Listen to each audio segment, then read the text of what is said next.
Hello students, कैसे हो आप सब। उम्मीद करता हूँ आप और आपकी जो स्टडी है बहुत अच्छी चल रही है। आज की वीडियो में हम क्लास 10 एक्सरसाइज 13.3 स्टैटिस्टिक्स के अंदर क्वेश्चन नंबर 6 को डिस्कस करने वाले हैं। पुरानी एनसीईआरटी है तो एक्सरसाइज 14.3 का ये 6th क्वेश्चन है।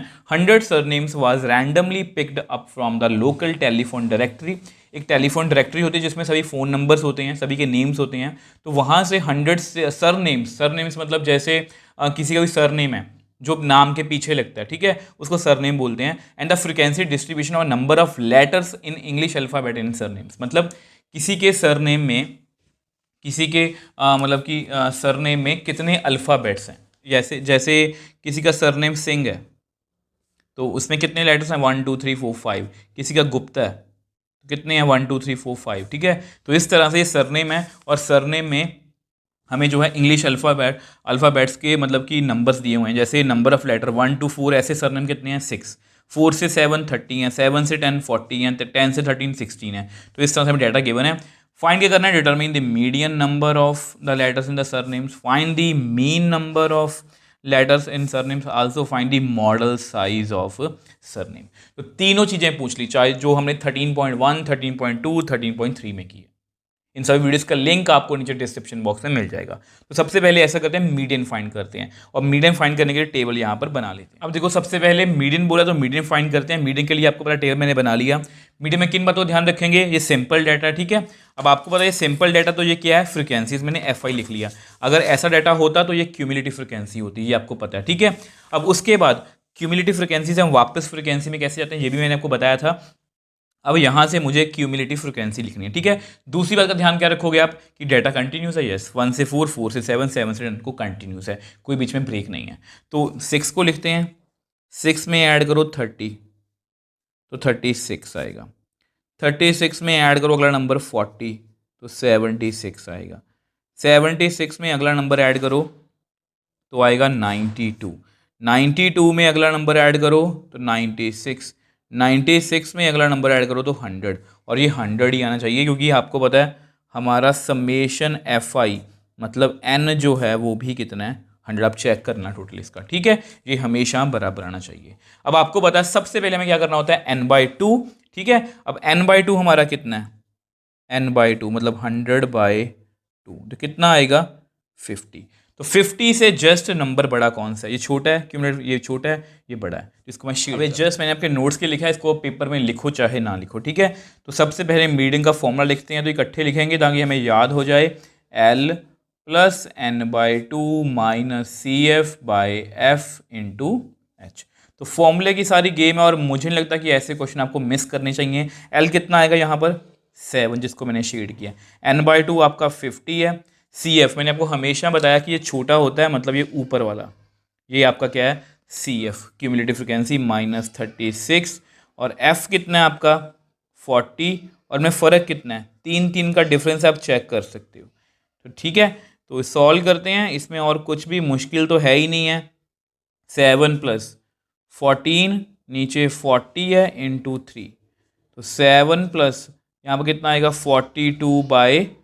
तो इसको मतलब कि डिवाइड कर लेते हैं। तो यहाँ पर अगर आप इसको सॉल्व करोगे तो मीडियन कितना आएगा, 7, 42 को 40 से डिवाइड करो 1.05, तो हमारा मीडियन जो है वो कितना आ गया, 8.05। तो मीडियन में हमें कोई भी दिक्कत जो है वो नहीं आई। अब सेम वे से नेक्स्ट उन्होंने हमें मीन नंबर बोला, उसको भी चेक कर लिया। अब देखो नेक्स्ट हम मीन की बात करते हैं। मीन में आपको पता है ये आपका डाटा है, तो सबसे पहले हम XI लिखते हैं, ठीक है। मीन में भी वही बातों का ध्यान रखना है कि ये डाटा जो कंटिन्यूस है, यस। तो करते हैं, 1 और 4 को ऐड करना, कितना बना, 5। अब 5/2 करोगे ना तो कितना आएगा, 2.5। इस पर का ध्यान रखोगे, 5/2 है तो 5 से अगर आप 5 को अगर 2 से डिवाइड करो, 2 2 4 डेसिमल, यहाँ 5 2 5 10, इस तरह से है। 4 और 7 11, 11 का हाफ करोगे तो आएगा 5.5। 3 का डिफरेंस है, सब में बराबर है, तो इसमें 3 ऐड करना, 8.5, 11.5, 14.5, 17.5। तो नंबर ऑफ टर्म्स थोड़ी सी मुश्किल आ गई हैं। अब आपको पता है यहाँ पर हमारे पास 3 मेथड हैं। हम चाहे तो डायरेक्ट मेथड यूज़ कर सकते हैं, इनको आपस में मल्टीप्लाई कर सकते हैं, बट मुझे लगता है कि थोड़ा सा मुश्किल लगेगा आपको। आप यहाँ पर अज्यूम मीन भी कर सकते हो, स्टेप डेविएशन भी कर सकते हो। ठीक है, सबसे पहले ऐसा करते हैं, अज्यूम मीन करके देखते हैं।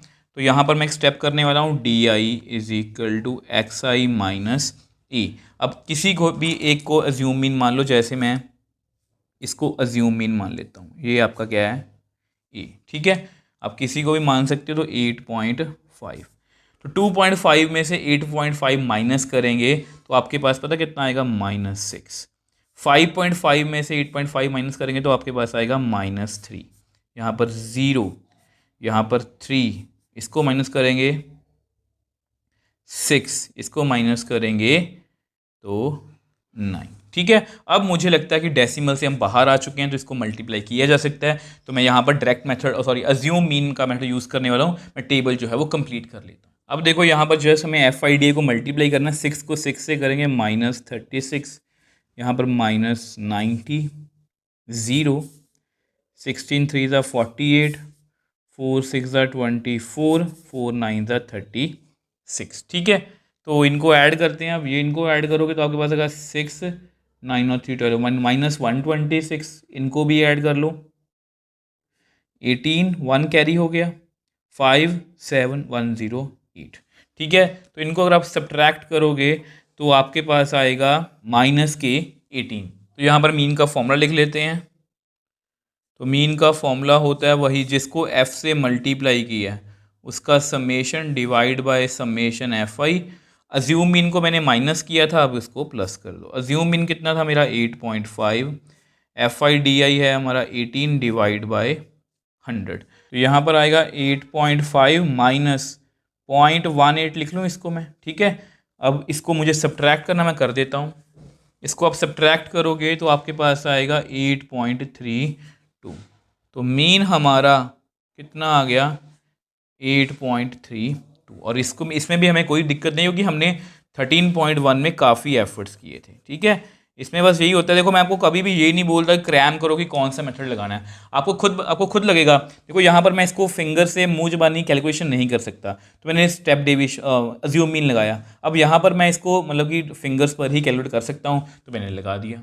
अगर आपको स्टेप डेविएशन भी लगाना है वो भी लगा सकते हो, आपकी मर्जी है। अब सेम वे से मॉड को कैलकुलेट। तो नेक्स्ट और हमारा लास्ट पार्ट है मॉड। ठीक है, अब मॉड के डाटा लिख लिया। मॉड सबसे ईजी बोलता हूँ। सबसे पहले मैक्सिमम क्लास फ्रिक्वेंसी, सबसे बड़ा नंबर पहचानो। अब आपको पता है इसमें कौन है, 40 आपको दिख रहा है। इसको मैं शेड कर दिया, देखो इसको मैंने शेड कर दिया। तो मॉडल क्लास कौन सी हुई हमारी, 7 से 10। अब आपको पता है मॉड का फॉर्मूला। ठीक है, हम हमेशा इकट्ठे लिखते हैं ताकि हमें याद हो जाए।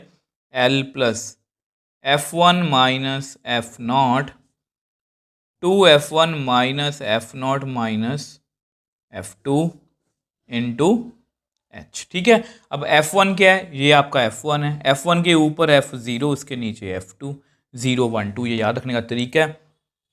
तो मॉड को लिखते हैं। तो मॉड हमारा कितना है, L कितना है हमारा यहाँ पर 7 प्लस F1 कितना है 40 माइनस F0 कितना है 30 divide by 2 into F1 minus 30, F2 कितना है 16 इंटू H। इनमें डिफरेंस कितने कितने का है, 3 3 का। तो मॉड हमारा कितना आएगा, 7 प्लस यहाँ पर 10 80 माइनस 46 इंटू 3। तो आगे चलते हैं, 7 प्लस 30, इसमें से आप मतलब कि माइनस करोगे तो यहाँ पर 4 34 आ गया। इसको डिवाइड कर लेते हैं। तो इसको डिवाइड करोगे तो आपके पास आएगा 7 प्लस 0.88 अप्रॉक्सीमेटली। तो इस तरह से हमने मॉड भी निकाल लिया 7.8। तो इस तरह से हमारा मॉड भी आ गया 7.88 और हमने जो है मीन और मीडियन भी निकाल लिया था। और इस तरह के क्वेश्चन मैं हमेशा बोलता हूँ कि ये ज़्यादा इंपॉर्टेंट है, क्योंकि इससे आपका देखो इस चैप्टर में 3 चीज़ें हैं, मीन मीडियन मॉड। अगर वो तीनों अच्छे से आते हैं तो मुझे नहीं लगता कि आपको 8 मार्क्स लेने से कोई भी रोक सकता है। क्वेश्चन भी ईजी हैं, मार्क्स भी ज़्यादा है, तो मेरे अकॉर्डिंग ये सबसे इंपॉर्टेंट है। इसलिए आपको बहुत ध्यान से करना है। आपको फिर भी कोई डाउट है मुझे नीचे कमेंट बॉक्स में लिख सकते हो, मुझे इंस्टाग्राम या पर मैसेज भेज सकते हो, मैं हमेशा आपका रिप्लाई करता हूँ। अगर आपको वीडियो थोड़ी सी भी हेल्पफुल लगी तो वीडियो को लाइक कीजिए, शेयर कीजिए और इस चैनल को सपोर्ट कीजिए।